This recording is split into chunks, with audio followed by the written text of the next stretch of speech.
দাদা, তোমার মেয়ের কলেজে অ্যাডমিশনের সময় তোমাকে টাকা দিইনি আমি? হ্যাঁ দিয়েছিলি তো।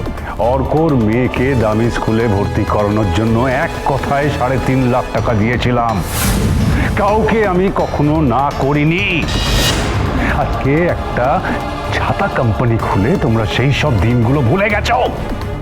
তোমরা আমাকে চোর বলছো। কারো জিনিস না বলে নেওয়াকে তো চুরি বলে।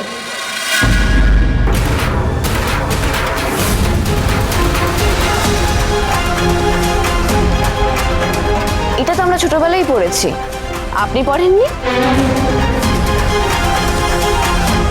আপনি কোনোদিনও কাউকে ভালোবেসে টাকা দেননি, দিয়েছেন সবাইকে পায়ের তলায় রাখার জন্য, পুজো পাওয়ার জন্য।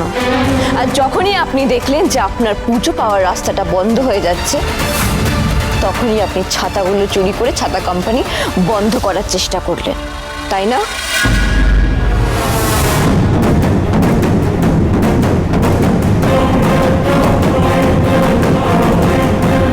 মিস্টার পিআরকে, আমরা কিন্তু এখানে আপনার দান খয়রাতির হিসাব নিতে আসিনি।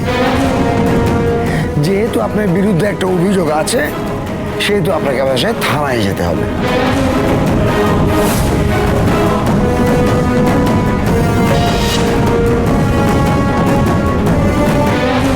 আজ আমার ছেলে আমার বিরুদ্ধে গেছে শুধু তোর জন্য আঁকি।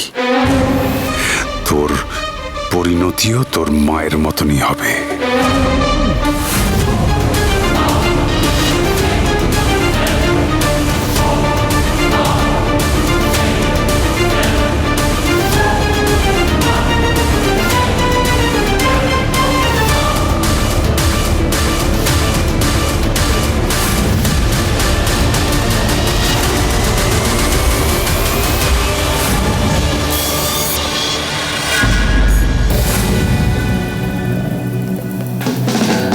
এই রে, এবার আমার কপালে দুঃখ আছে।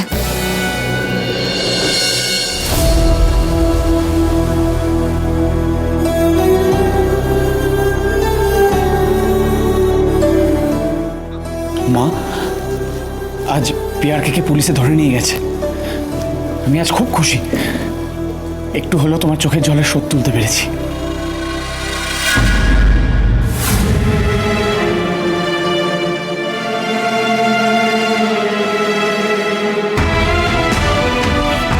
হঠাৎ এখন খাবার নিয়ে এলে? সারাদিন তো কিছু খাওনি, তাই নিয়ে এলাম।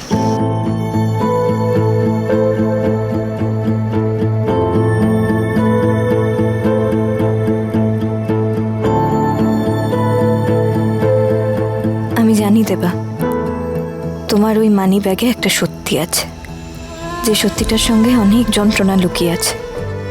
আমি কোনোদিনও তোমার কাছে জানতে চাইবো না যে ওই ভদ্রমহিলা বা ওই বাচ্চাটা কে, আর ওদের সঙ্গে পিআরকে স্যারের সম্পর্কটা কি সেটাও জানতে চাইবো না।